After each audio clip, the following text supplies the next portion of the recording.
Less than 2 weeks to go for Finance Minister Nirmala Sitharaman to present the Union Budget for FY 25-26, and demands, as always, are high on what the Bahi Khata will hold for India's middle class. But first up, let's just look at some data, what we are calling the fact sheet when it comes to the rationale behind job creation and an income tax cut that the middle class is expecting. Number one, India's GDP growth has been slowing down, and hence boosting consumption is key to revival, not just to aid the middle class, but also to give the much awaited fillip to India's GDP. And why is that important? That is because the private consumption makes 60% of India's GDP. That's right. It is not government's investments on infrastructure or the capex cycle of the private sector, but private consumption, which makes 60% of India's GDP. Now, urban demand in India has been in decline mode for the last 5 quarters. There has been a gradual slowdown in what consumers in urban India have been buying. Why? Because there are multiple reasons for that. Number one, household savings have been at their lowest level, all thanks to inflation and not great hikes on the salary front, because corporate increments have been unable to cover for inflation. If inflation has been growing more or less at above 5% levels, that is not what we are seeing by way of increments that corporate employees are getting. Let's look at some data on the middle class that actually pays taxes. Taxpayers in India doubled from about 3.35 crore citizens to about 7.54 crore citizens over the last 10 years since the Modi government took office in the year 2014. So the number looks great. The number of taxpayers has doubled. But what is a worrying sign is that zero income tax returns have gone up almost 3 times, from about 1.69 crore to about 4.73 crore Indians. So if the number of taxpayers has doubled, those who are paying zero taxes has actually tripled in the same 10-year period. Corporate tax collection is up about 83% from 5.56 lakh crore to about 10.2 lakh crore rupees in the last 5 years, which is the second term of the Modi government, which started in 2014, in 2019. So corporate tax collection is up about 83%, but hold on. Personal income tax collection in the same period in the last 5 years has gone up a staggering 141%, from about 4.92 lakh crore rupees to 11.87 lakh crore rupees, which clearly says that it is the middle class which is bearing the brunt when it comes to the taxes and the economic growth and the heavy lifting for economic growth. Now, multiple factors. The job market, like I told you, continues to be thin. Inflation is eating into the low salary base. There is frustration over high taxation. And then there is, in addition to high taxation, the personal income tax that we pay, there is also indirect tax or GST that we pay on pretty much everything that we consume, whether it is goods or services or the food we eat, including popcorn, which Finance Minister Nirmala Sitharaman recently clarified. And of course, there are few taxpayers to share the overall tax burden. So there are multiple demands coming from the middle class, and the first on that demand list is more money in the hands of taxpayers. Taxpayers want greater money in their hands. And how will that money come in their hands? Well, of course, by increasing the limits for nil tax, which may also add more zero taxpayers, then adding a super tax rich or a super rich tax for the wealthy Indians. Then tax maybe on fixed deposits and other bank-related investments could be made at par with mutual funds. And finally, last but definitely not the least, that there needs to be greater job creation. How will Nirmala Sitharaman deliver on these demands of the middle class in India? Joining me this morning is a very special guest. Srinath Sridharan joins me. Srinath, good morning. Too many demands from Finance Minister Nirmala Sitharaman again every year, and will she be able to bite the bullet when it comes to the middle class? Karthik, I think one contrarian view I have. This is probably the first time that industry bodies are actually asking for tax relief for the middle class India, because it's come to hurt them now. Otherwise, you would never heard of industry bodies asking for anything for anybody except themselves. And the last 2 years of taxation data that personal income tax collections are greater than corporate tax, I think it's also a kind of a question mark for our tax department. Is our tax department, tax policy so warped that we are actually making the middle class, the bulk of the 2% of the Indians who actually pay income tax, actually pay more than the corporates, because the corporates have been delivering record profits the previous year, and yet corporate taxes have been very, very low. So is there something flawed in the corporate taxation regime? And if you remember 2016-17, we did reduce the corporate tax. So that's a question mark. The second question is very simple.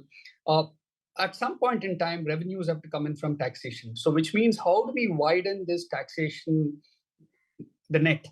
We have famous celebrities calling themselves agriculturalists and not paying certain amount of taxes. We have wealthy agriculturalists, and there are enough reports and statistics that shows that. But it's a politically Agriculture is the sensitive holy topic, grail, right? You can't question the holy grail, it seems. No matter whichever party happens to be in power, agriculture sector constitutes a major chunk of the vote bank, and there is no government which is willing to tax the agri sector. So that's the point, Karthik. If we don't do that, then you and I are going to continue to pay more and more income tax, and more, let's also face it, every time we consume, nearly 18% of the value goes to the government. So which means if you're earning 100 rupees and you're in the highest tax bracket, let's say including cess, you pay 37 rupees. With the rest of the 63, you are also paying 18% on everything that you consume. So what do you get? What is the balance 50% that you earn for? The roads are lousy, the air quality sucks. Everything seems frightfully expensive. The rich have the audience of the rich and the famous in the political system. The lower income groups have political umbrella as subsidies and grants as they should. The middle class does not have a political voice at all. This is again a contrarian view. So what's the point? So you can keep saying that, hey, whatever, we need more tax breaks and all that. But the reality is there are no jobs. 80 crore Indians less than 35 years of age. Do we really have such a great number? I think two instances of data I think we would need, and hopefully in the next few years. We don't know real actual census data. We're still pegging a lot of forecasts and estimates from 2011 census. That's one. Two, every quarter, if you realize, we have huge debate on TV of saying that what is the actual unemployment number? Because the number seems even today ranges from 2.2% to 7.8%, 7% of CMIE. What is the actual unemployment number?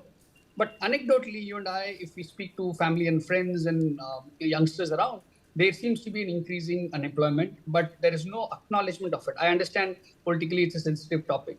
But coming back to taxes, unless we widen the taxpayer bracket, we really cannot hope to have. But how do we do that, Srinath? I hear you and I agree with you. How do you do that? If you don't have the political will, and I'm not saying tax every agriculturalist. Let's say if the entry level taxation slab is what everybody is expecting to go up to 10 lakhs now. Yeah. Agriculturalists make it probably 20 lakhs. Okay. Anybody earning more than 20 lakhs, agriculturalists, because the construct that it's only annadatas who work from morning till night is not true. And I don't want to bring back the last week's trending topic of 90 hours.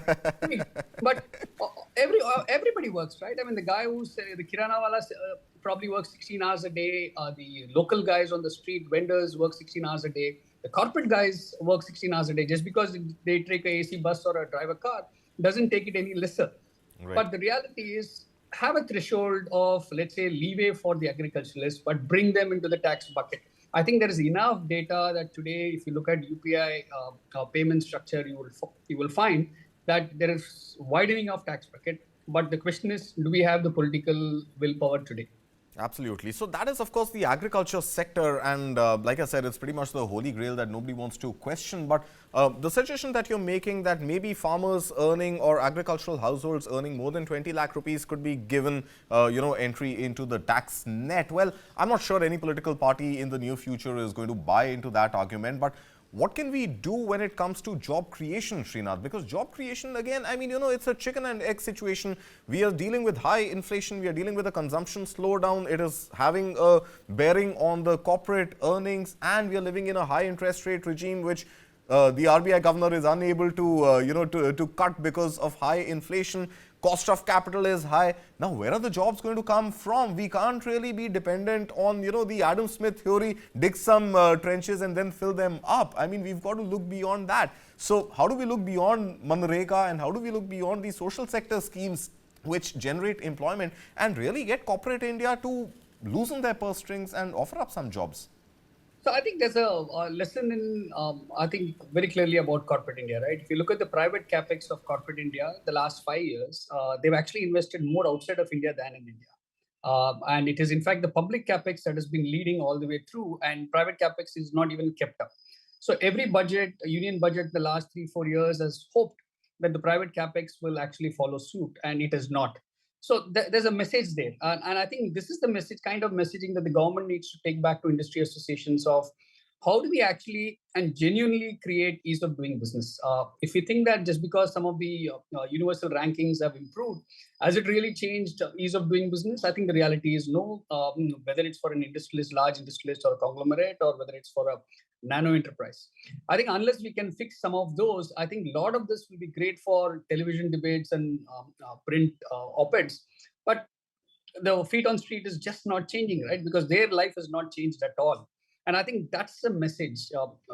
Take industrialists, take job creators into confidence, and actually make their life easier for doing business in India.